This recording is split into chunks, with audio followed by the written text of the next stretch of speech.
deste prémio, o que conta é poder-vos receber nessa zona inóspita, árida, difícil, mas ao mesmo tempo sublime que é a literatura, uma nova escritora. Obrigado, Fernanda Teixeira Ribeiro, e passo a palavra agora a quem direito aos outros elementos que vão falar, em particular neste caso ao Rui Lourinho. Muito obrigado. Muito obrigado.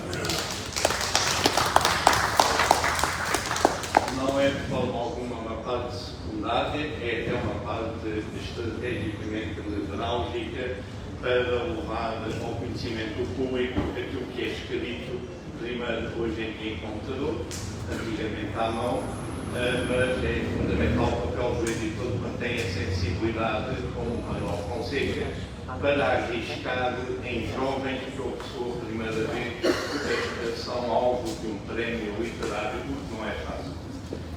De forma que gostaria de, muito sinteticamente, são 2 slides que vos apresento, para que tenham a apresentação global do que é este prémio.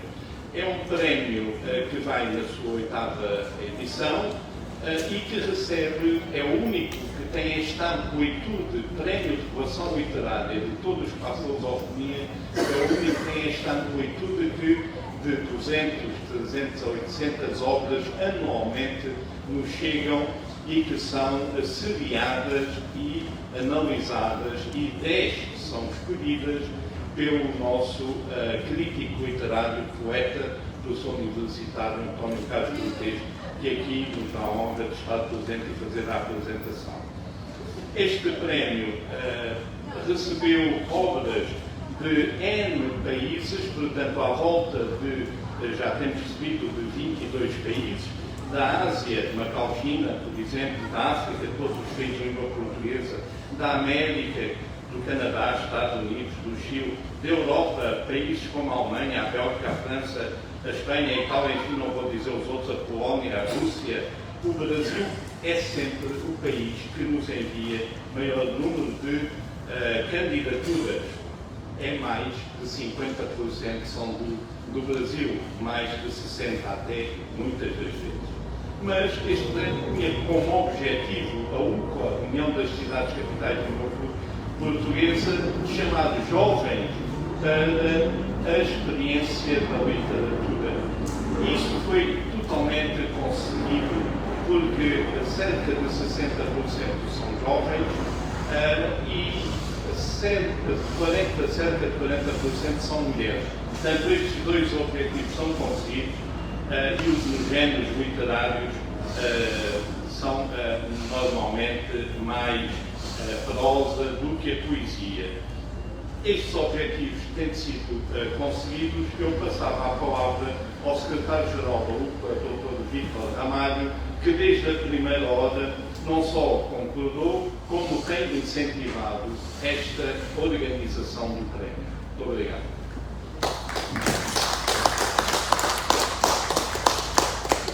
Muito obrigado.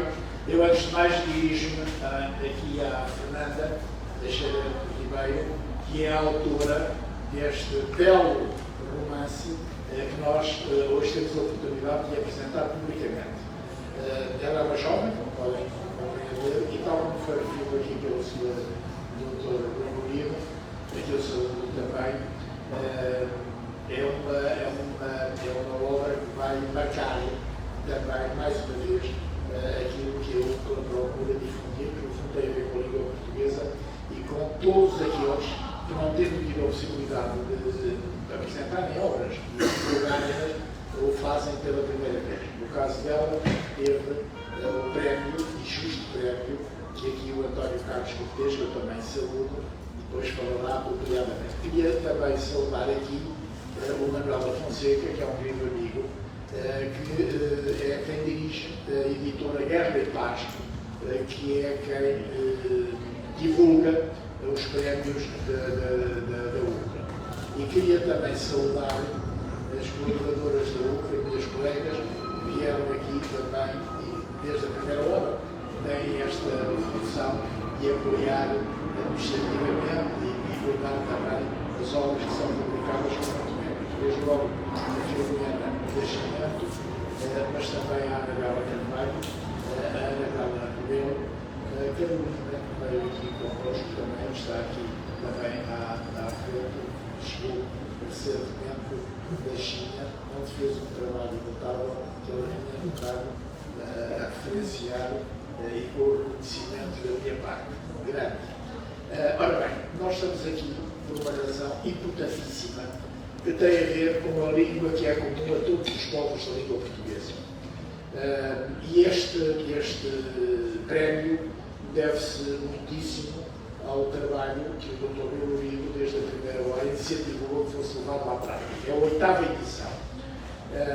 Há muita gente jovem, e jovem de 90 anos, ou jovem de 17 ou 18 anos, que escrevem, se candidatam ao prémio, e desta vez, como eu referi, foi aqui a Fernanda Teixeira I, com este volume, o livro Cantagalo, nos dá a honra de ter, para já de ter vindo aqui e estar connosco. E, por outro lado, o editor concedeu também, do ponto de vista gráfico, exemplarmente e de forma cativante, esta obra, evidentemente não corresponde tanto ao conteúdo, é inultrapassável, mas procurou aproximar-se, de facto, da beleza de uma obra que merece.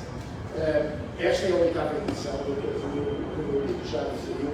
A 7ª edição foi ganha também pelo brasileiro Alexandre Silva Plácido, com o livro Caligrafia, e houve um prémio também, uma menção honrosa para o português, 3 dias em fevereiro, ambos editados pela Guerra. Nós desenvolvemos estas candidaturas desde 2016. Em 2016 foi João da Zambuja, em 2017 o Tiago Braga, em 2018 o Oscar Maldonado, em 2019 o Apelo Correia, em 2020 o Henrique Castanheira e em 2021 o Leonardo Costa Oliveira. Os últimos, neste caso a última, são as primeiras e, como é evidente, nós, em termos da luta pela igualdade, ficámos muito satisfeitos que o júri e o Carlos está aqui presente para esse efeito, para vos falar do que ele representa. E, portanto, é significativo também ser, pela primeira vez, uma mulher a ganhar o prémio. Há 2 menções honrosas que eu queria também aqui referenciar. Uma que se chama Chão de Saio, em poesia, do Frederico de Souza, que tem 42 anos e é brasileiro, e a Sintaxe da Guerra, um romance de Joaquim Jeremias, de 29 anos, do Luema, Angola. E, finalmente, é este da Fernanda Teixeira Ribeiro que vocês podem ver a referência que é feita no livro à personalidade dela, que é a primeira mulher a vencer o prémio de Relação Literária pela Câmara Municipal de Lisboa, Novos Talentos Novas Homens em Língua Portuguesa, com o romance Cantagalo. Ela nasceu em 1984, em Ilha, no estado de Minas Gerais, do Brasil, é bacharel em Comunicação Social e doutor em Ciências do Desenvolvimento Humano. É investigadora na área da neurobiologia das emoções, jornalista e editora de ciência. Faz parte do coletivo artístico Infâmia, sendo coautora da antologia de contos Somos Todos Perigosos, de 2021. Este prémio resulta de um júri de seleção que, naturalmente, depois, no final, restam 10 candidaturas. Elas depois são analisadas por este júri, que tem o cuidado de ver todas as obras, que são integradas pelo Município de Proença do Brasil, pelo Helder Sambado de Angola, pela Inocência Mata de São Tomé e Príncipe, pelo José Pires Laranjeira de Portugal, pelo Luís Carlos Patraquim, de Moçambique, pelo Luís Costa de Timor, pelo António Checa da Guiné-Bissau, pelo Jean Minho de Macau e também pelo João Pinto de Sousa, que pertence a um movimento de 800 anos da língua portuguesa, e por último pelo Dr. Rodrigo. É desta altura, quando nós apresentamos a obra que foi premiada, referimos também que há a abertura de uma nova candidatura para o prémio 2024-2025, que eu, neste momento, considero que está aberto a qualquer pessoa que escreva em língua portuguesa, que tenha publicado uma obra, pode se candidatar. A candidatura é feita até dezembro de 2024 portanto, desde o ano, e quer a ULCA, quer a Comissão Temática de Promoção e Difusão da Língua Portuguesa pelos Seguidores da CNLP, que a ULCA preside, abre, digamos, o porta para 2024 e todas as pessoas, repito, não é no escrito de obra português, aquilo que tem publicado na obra, escrita obrigatoriamente em português, podem fazer. Eu agradeço muito a presença de todos,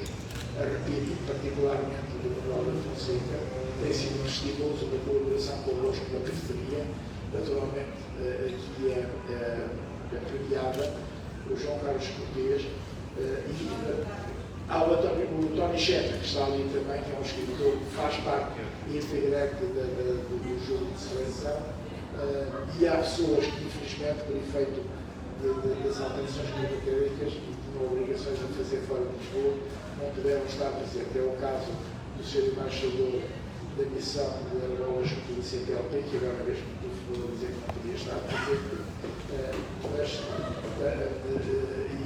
e estamos à espera, está aí no Sessionato também, estamos à espera que chegue o Sr. Vice-Presidente do Instituto Camões, que disse que com todo o gosto estaria presente esta limitação, que claro também o facto do Estado do tempo que era imprevisível. Eu agradeço muito a presença da Sra. Embaixadora de Moçambique, que ficou há pouco a dizer que estava aqui. A apresentação, infelizmente, faça favor a Sra. Embaixadora. E a Sra. Embaixadora também pediu, faz favor. Eu peço desculpa eu não a ter referido, mas os últimos são os primeiros. Era a Sra. Embaixadora de Moçambique, que aliás, tal como a senhora que é quem é a tribuna do programa, veio acompanhar um bocadinho a Sra. Embaixadora também. Eu tinha dito que eu devia vir também. Estou a brincar. Muito obrigado por tudo e agradeço muito a presença das senhoras Embaixadora de Timor e a Sra. Embaixadora da Moçambique em Portugal. Muito obrigado.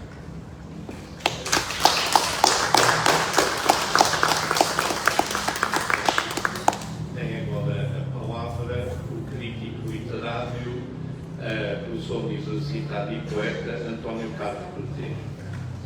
Bem, boa tarde a todos. Eu agradeço enfim, o convite para apresentar, resumidamente e dar no fundo 3 ou 4 linhas de leitura sobre este romance da Fernanda Ribeiro, Fernanda Teixeira Ribeiro, mas queria começar talvez nestas 5 horas que tenho para falar sobre este romance, queria começar talvez por dizer o seguinte, que no atual estado em que as coisas vão acontecer no mundo da literatura e da cultura, e no ano em que Camões celebra, em que celebramos os 500 anos do hipotético nascimento de Camões, este prémio, o facto de ter nesta sua edição uma autora sendo galardoada, não deixa de ser simbolicamente importante, mas tem também uma efetividade. Nós não sabemos de facto quando recebemos os exemplares, se quem escreve é homem, se é mulher. Bom, e quiseram os deuses que a Fernanda fosse galardoada com este importante prémio do Universo Visual. Gostava de dizer que há relativamente pouco tempo um colega meu de escritas, conhecido, enfim, um ensaísta, Miguel Real, disse algo muito curioso. Disse que o romance português e que a ficção portuguesa atravessava um momento de alguma pobreza de expressão e que os melhores romances estão a acontecer, estão a ser feitos no universo fora de Portugal, em África e no Brasil. Bom, e eu respondi num artigo no Jornal de Letras ao Miguel Real, dizendo que sim, que esse diagnóstico não está errado, ainda que haja em Portugal, neste momento, enfim, propostas de linguagem que procuram, de algum modo, responder àquilo que no Brasil é de facto muito evidente para nós, que é uma criatividade verbal que está, de novo, depois dos anos 60 tão poderosos, dos anos 60 e 70 tão poderosos, está de novo, sobretudo com vozes que são femininas, a rasgar ou a encontrar novas formas de expressão. E este romance Cantagalo é muito curioso porque, sendo um romance que é, no fundo, a história de uma família, é a dinastia familiar, tem como centro irradiador de sentido, para dizer assim, o problema da literatura ou o problema da escrita. Eu gostava, para levar a que comem todos o livro e façam a boa traficância de dar a conhecer aos vossos amigos, gostava de vos ler, porque é muito importante para quando se entra numa obra literária, de vos ler apenas as 3 linhas que introduzem o romance. Num romance que tem capítulos onde vamos encontrar quer páginas de intriga, de romanesco, quer depois, por exemplo, páginas mais curtas, em que parece haver uma espécie de suspensão da narrativa para dar quadros sobre a psicologia desta ou daquela personagem, ou fazer uma espécie de síntese à maneira do coro grego sobre aquilo que se contou antes. Portanto, é uma obra com uma engenharia de facto muito interessante. Mas o que me cativou logo de início foi a frase ou o modo performativo como a Fernanda inicia este romance. As santas conhecem as mulheres pelo nome de solteiro. Ouviu dizer, quando menina, muito antes de se casar e entender o porquê. Assinou então Ambrosina Lima, como há 12 anos, a caligrafia caprichada, Santa Rita, acuda, Dona Praxedes, precisa gostar de Frederico. E este início é um início, pelo menos para um leitor que não seja insensível. Nós estamos num tempo de leitores insensíveis por causa do digital e desta treta toda do online, faz com que as pessoas andem todas a gastar palavras nas redes sociais, mas para quem tem uma certa sensibilidade para a linguagem, este início parece de facto muito aliciante. As santas conhecem as mulheres pelo nome de solteira, ouviu dizer quando menina, muito antes de se casar e entender o porquê. É uma primeira frase, de facto, que coloca o leitor perante algo curioso, que é: eu não sei exatamente o que aconteceu antes, tudo o que nós vamos saber vai ser contado necessariamente num depois, mas esta frase permite uma pergunta. Por que razão é que as santas conhecem as mulheres pelo nome de solteira e por que razão é que esta personagem, dita por este narrador, que está de fora, é um narrador muito bem construído, é um narrador implicado na narrativa, mas que está fora da ação e domina toda a ação, vai como que manipulando o modo como os personagens se devem encaminhar para determinado fim. Este início é de facto extraordinariamente desafiante. Por outro lado, nós temos o título, e todo o livro começa pelo seu título, e perante o título deste Cantagalo, pode haver logo quem pense que se trata da favela por detrás do Leblon, no Rio de Janeiro, que tem este nome, a favela do Cantagalo. Mas não, é o nome de uma fazenda, espaço da ação, ou um dos espaços da ação, onde vão acontecer, enfim, peripécias curiosas sobre esta família que tem, no fundo, uma personagem que coloca a questão ao leitor. No fundo, a questão é esta. Num universo patriarcal, num universo centrado em figuras dominantes masculinas, como é que alguém, sendo mulher, ou como é que as mulheres atravessam este poder tentacular do masculino através da fuga para a literatura ou para a escrita? E, bom, o resto terão vocês de descobrir. Trata-se de um romance de facto extenso, que em boa hora o meu amigo Manuel S. Fonseca, editor, publica na Guerra e Paz. É um livro que vai estar disponível nas livrarias e é um livro que fica à vossa espera e que desde já tem algumas curiosas injunções ou provocações. Não vamos ter capítulos muito extensos, como digo, às vezes o que vamos ter são capítulos breves, onde quase apetece dizer que Fernanda, sendo uma narradora ou uma autora, construindo um narrador muito forte, pode ser que daqui a uns tempos nos ofereça um outro tipo de texto, que não é romance, mas que pode vir a ser um belíssimo livro de poemas em prosa. É o que eu fico à espera, uma vez que o segundo lugar deste concurso foi para um livro que também, enfim, gostei muito, o livro Chão de Saibo, de um autor brasileiro, que era, enfim, um livro constituído, curiosamente, por Coelho em Prosa. Portanto, não obstante nós termos nestes 500 anos de Camões a alegria de dar um prémio à Fernanda Teixeira Ribeiro, o que eu espero, Fernanda, é que, para além de muitos romances que venhas a escrever, nos ofereças, cedo ou tarde, um belíssimo livro de poemas em prosa, que é qualquer coisa que nós também temos necessitado na nossa literatura, independentemente dos muitos e bons poetas que temos, fazedores do poema em prosa. É um belíssimo romance, honra as diversas edições que a UPLA tem feito desde 2016 para cá, e honra, sobretudo, eu estava a sublinhar isto, ainda ao encontro do Secretário de Cultura-Geral, o Dr. Vítor Luís Ramalho, ainda ao encontro de um dos grandes desígnios deste prémio.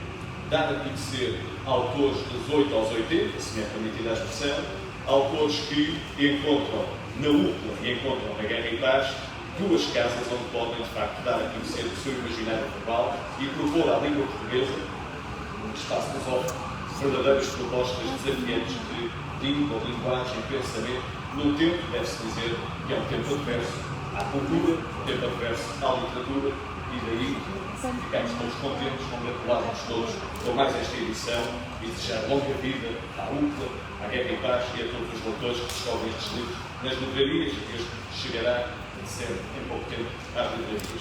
Cantagal, Fernanda Teixeira Ribeiro, foi um bom escolher, esperamos por mais coisas. Obrigado.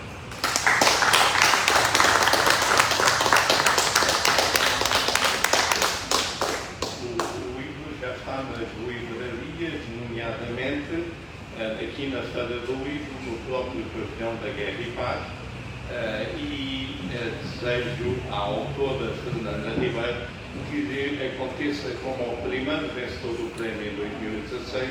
João Zambujo já publicou, depois do seu primeiro livro connosco, já publicou N romances, e todos eles de grande impacto, não só mediático como no campo editorial, e a maioria deles foram editados pela Guerra e Paz.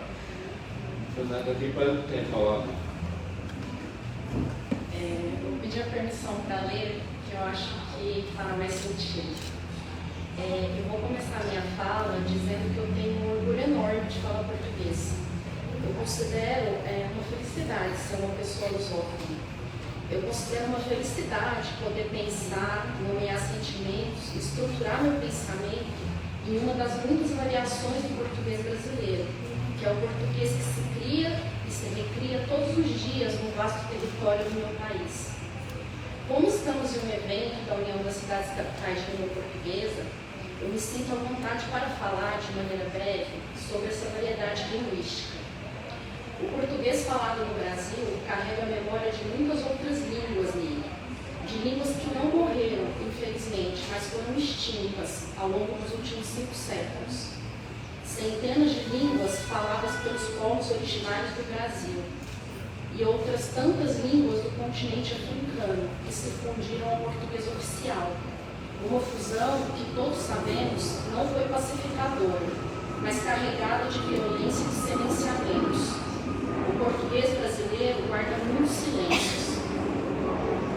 O lugar onde nasci no Brasil é um estado cercado por montanhas, de estradas difíceis, sem saída para o mar. É um lugar onde se fala um português que muitas pessoas classificam como gracioso, como fofo, como se diz no Brasil. A fala que faz um largo uso dos diminutivos, que não pronuncia as palavras completas. Aceita um cafezinho? É assim que se oferece o café para as visitas em muitas casas.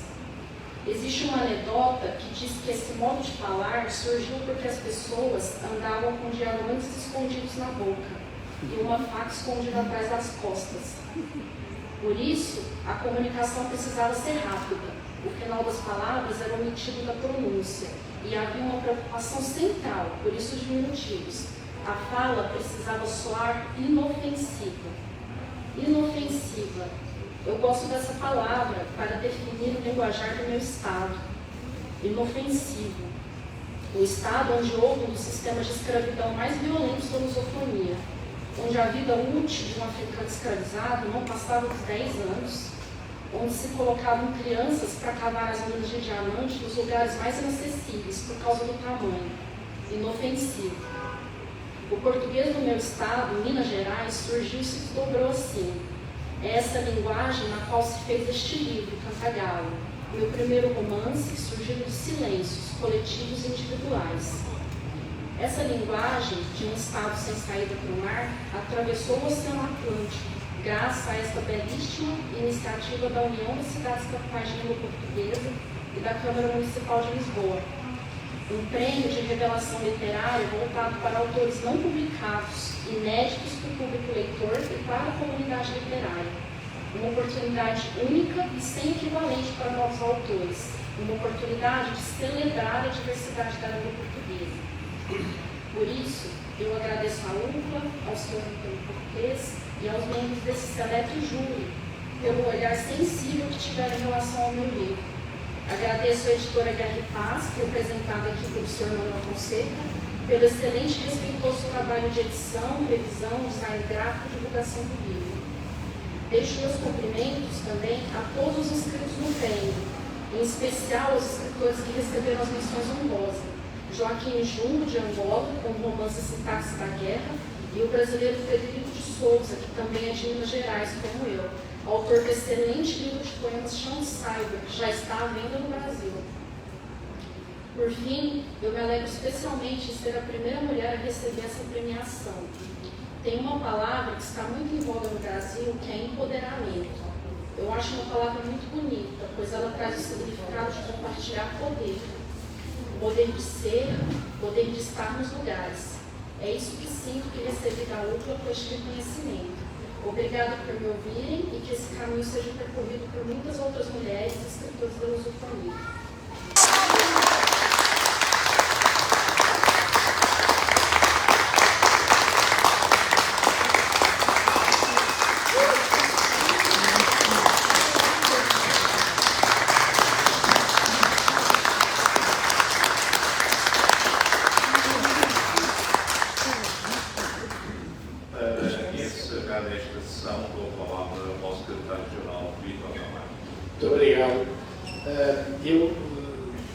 Antes de fazer uma brevíssima intervenção, mercê das palavras daqui da Fernanda, queria mais uma vez celebrar o Sr. Embaixador Estrelina Género de São Tomé e Príncipe, que é o país que neste momento preside a CPLP, portanto, à Comunidade dos Países e Povos de Língua Portuguesa.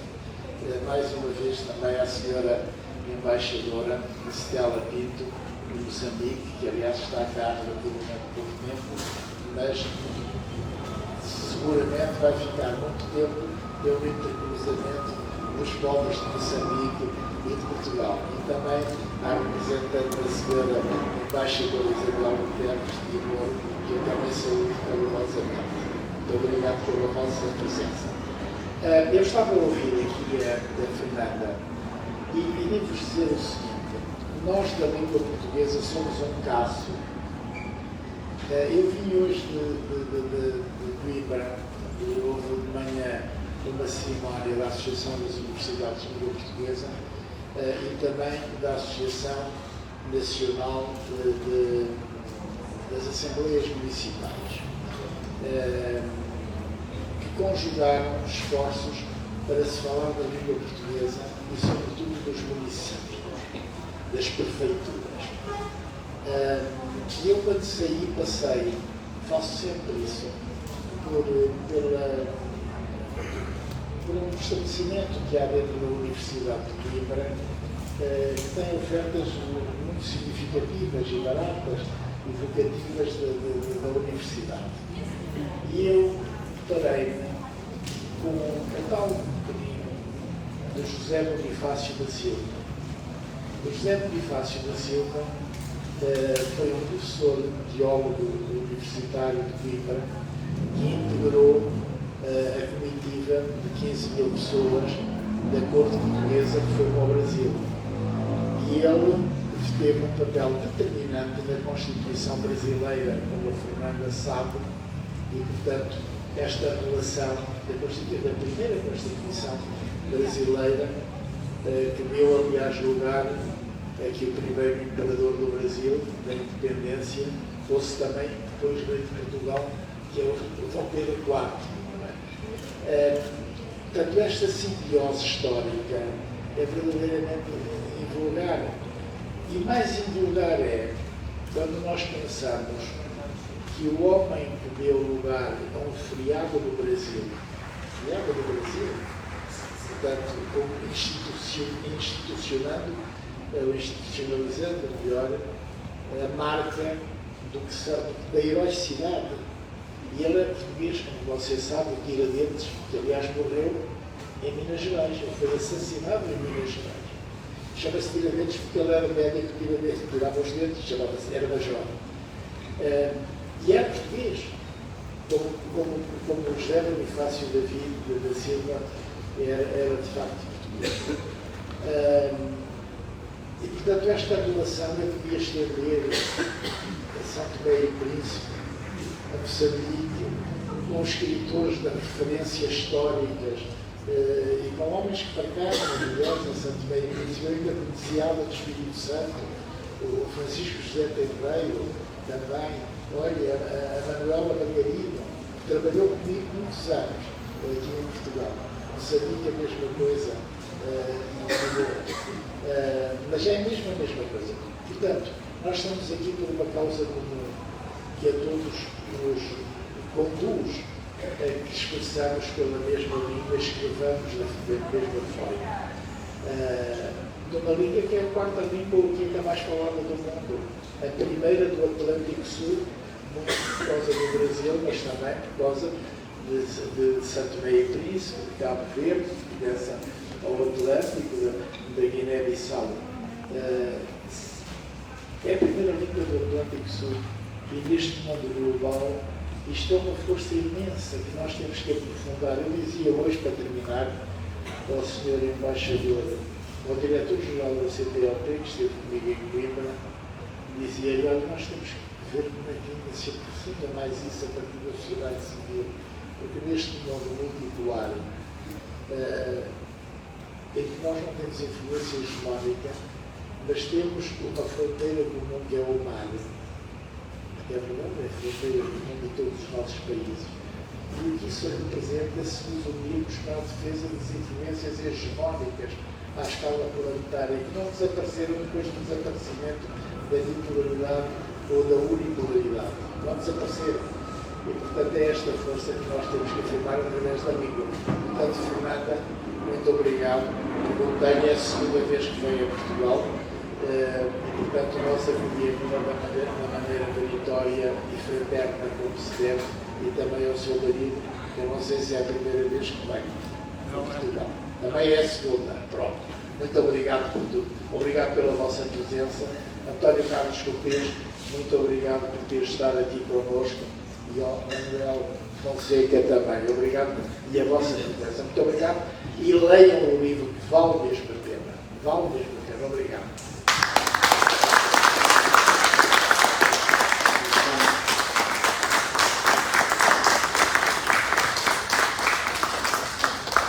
Temos breves minutos. Se alguém quiser ter um autógrafo da autora, pode dirigir-se aqui a esta mesa e ela terá todo o prazer em rubrica. Muito obrigado.